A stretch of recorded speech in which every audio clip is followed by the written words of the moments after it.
네, 오늘 제가 살펴볼 리포트는 NH투자증권의 이코노미스트 안기태 님이 쓰신 경제전망 환절기라는 리포트입니다. 그래서 아무래도 이게 매크로인데 좀 글이 재밌어가지고 같이 한번 공유해볼 만한 리포트인 것 같아가지고 오늘 같이 한번 읽어보도록 하겠습니다. 그래서 글이 굉장히 좀 제가 볼 때는 재밌고 좀 주식의 역사 정리가 좀 잘 돼 있어요. 그래서 조금 재밌는 거는 일단은 한국의 이제 무역 통계 특히 수출 증가율이 글로벌 경기 선행지수랑 밀접한 관계를 가진다. 그래서 이런 부분도 있어가지고 한번 읽어보시면 좋을 것 같고, 제가 좀 재밌게 본 거는 이 컨센서스의 배신이라는 부분이거든요. 그래서 이게 좀 재밌더라고요, 저는. 그래서 사실은 이제 모두가 컨센서스를 갖지만은 그 컨센서스가 굉장히 반대되는 경우가 있다. 그래서 되게 웃긴 거죠, 사실은. 그래서 보면은 21년 말에는 현금은 쓰레기다.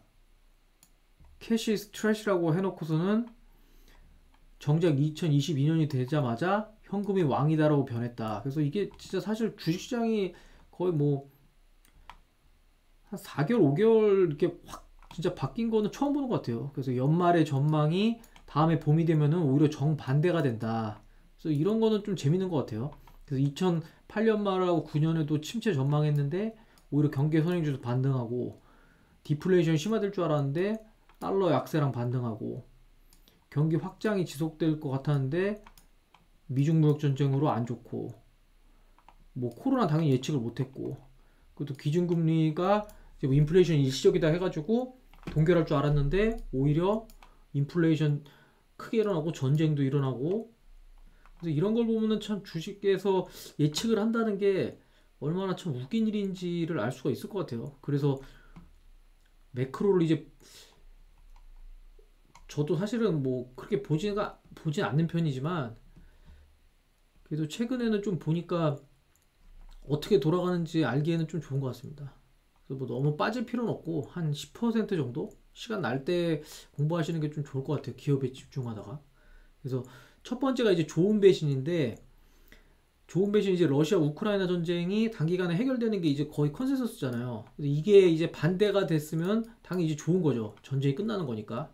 그래서 이것 때문에 이제 원자재 가격이 급등했었는데 이걸 유럽이 지금 감당하고 있는데 이제 수습이 되면은 당연히 유럽이 좋을 수밖에 없다. 그래서 미국의 산업재 원자재는 수출 급증해서 사실 어떻게 보면은 미국은 굉장히 사실 수혜라고 볼 수 있죠. 항상 전쟁이 나면은 그걸로 이제 미국은 여태까지 역사상 돈을 많이 벌었기 때문에 전쟁은 결국에 돈을 태우는 거니까.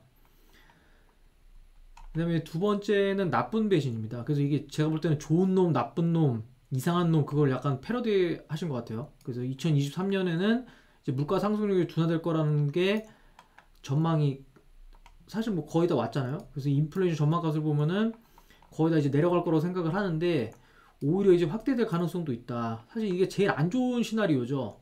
그러면은 뭐 지금이 사실은 주가는 당연히 또 떨어질 수밖에 없고 내년에 어차피 실적은 어느 정도 당연히 좀 안 좋아질 거기 때문에 그 통상적으로 이제 주택 매매 가격하고 임대료가 시차가 9에서 18개월인데 이게 늦게 갈 수도 있고 헬스케어 물가가 아무래도 임금이 좀 올랐기 때문에 헬스케어 물가도 이제 올라갈 수가 있다. 라고 이렇게 완전 반대되는 그런 컨센서스. 그래서 이런 것도 한번 조심해 보면 좋을 것 같고, 그다음에 이상한 배신입니다.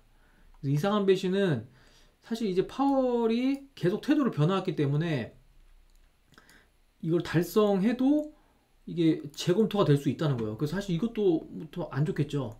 그래서 인플레이션 일시적이다 했다가 지속될 것 같다. 이제 안정이 준화할 것 같다. 그리고 이제 23년도 되면 또 무슨 말 할지 모르기 때문에 약간 신뢰감이 떨어진 상태라서 그래서 이렇게 좀 글을 재밌게 쓴 것 같고 또 그냥 배신은 말 그대로 이제 침체가 어쨌든 올 건데 얕은 침체가 될 수 있지 깊은 침체가 될 수 있지는 뭐 이건 뭐 누구도 모르잖아요. 근데 이제 만약에 이제 실업률이 높아진다 해도 경기 침체가 이제 발생하지 않을 가능성도 있다. 그럼 뭐 사실은 제가 볼 때 이러면은 주식시장은 그냥 뭐 이 상태로 그냥 왔다 갔다 할 것 같습니다.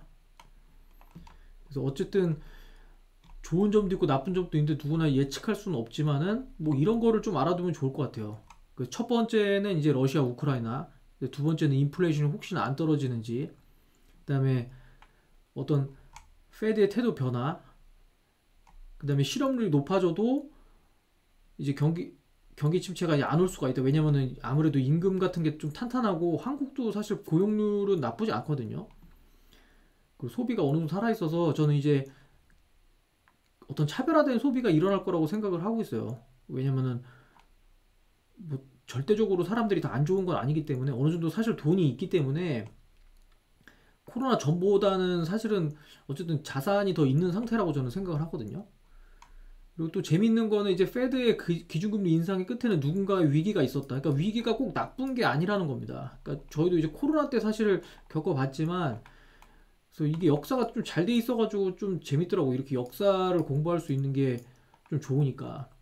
그래서 이런 어떤 위기가 오면 올수록 오히려 금리를 내리기 시작했다. 그래서 우리가 괴로울 수도 있지만은 일시적으로 오히려 또 페드가 그 금리를 인상을 낮추면 결국에 또 주가는 또 올라가기 때문에, 그래서 2022년에 확인된 위기 징후가 있는데 뭐 자본 조달 비용이 당연히 높아졌고 뭐 당연히 금리가 높아졌으니까, 그래서 아마 그 위기가 아마도 그럼 여기서 이제 이코노미스트 분이 꼽으신 거는 중국 부동산이다. 그래서 미국처럼 그렇게 하강한다면 영향을 주면서 페드가 이제 기준금리 인하로 기조를 선회할 가능성이 높다는 거죠. 그러니까 꼭 완전히 나쁘다는 건 아닌 것 같습니다.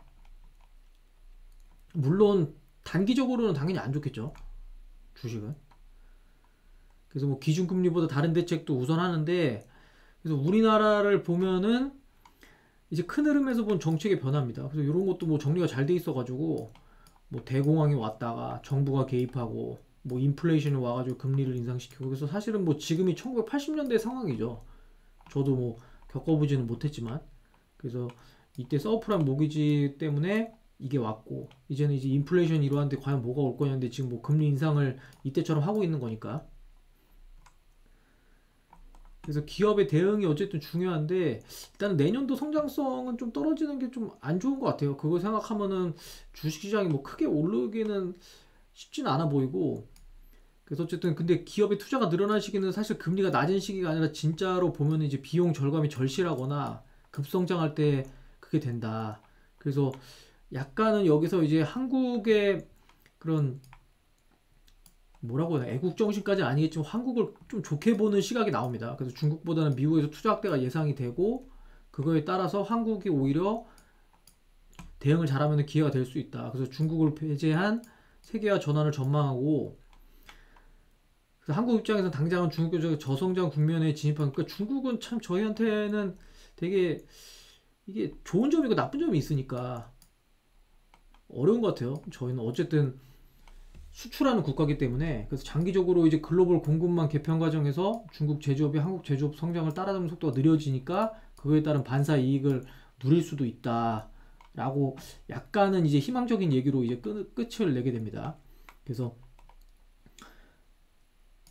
이때도 안 좋았는데 그 한국의 우호적인 미국의 무역 조건이고, 미중 경쟁했는데 중국 전성기 관련 수혜가 있었고, 근데 이제 2020년도에는 중국의 추격을 배제 가능. 그럼 어쨌든 그런 업종에서 조금 더 잘 될 수 있겠죠. 그래서 주요 지역 경제 정책 전망이 나옵니다. 그래서 아무래도 얕은 침체가 많고, 그래서 현금이 아직도 코로나 전보다는 아직 많이 있다. 그리고 재고도 그렇게 많지가 않기 때문에, 그러니까 결국에는 미국은 강한 것 같습니다. 어쨌든 뭐가 됐든 미국은 강하니까 참 미국 시장은 어떻게 보면 좋은 시장 같아요. 그래서 적당한 인플레이션이 있으면 사실 부채가 또 줄어들잖아요. 그래서 너무 또 낮은 거는 또 좋아하지 않을 거다. 왜냐면 아직 부채가 많기 때문에. 그다음에 이제 중국이 사실 문제인데, 중국은 아무래도 이제 현상 유지 초점을 맞출 거고, 당연히 이제 코로나가 조금 없어지면은 아마 그때부터 그래도 중국 관련주들이 좀 많이 움직이지 않을까 생각을 하고 있어요. 그래서 사실은 이번 월드컵에서도 보면 알겠지만은 다른 완전 뭐 거기는 다 마스크 벗고 있잖아요. 근데 이제 중국은 아직도 그게 아니니까. 그리고 유럽은 아무래도 이제 원자재 관련해 가지고, 그래서 원자재는 또 사우디 그쪽이랑 있어서 뭐 원자재는 계속 좋아 보입니다. 지금도 여기 뭐 다음에도 보면은 사실 올해 가장 많이 오른 자산이 유가니까. 그래서 한국 경제는 이제 당연히 중반에 좀 반등을 좀 기대해 볼 만하고, 중반이나 후반. 그래서 내수는 아무래도 둔화되겠지만 그래도 현금 예금이 증가했고 고용 시장이 타이트하기 때문에, 그래서 좀 안타까운 건 사실 가계부채죠, 가계부채. 그래서 가계부채만 없었으면은 그래도 내수가 탄탄히 좀 살아있을 텐데 약간은 그게 걱정되는 거고.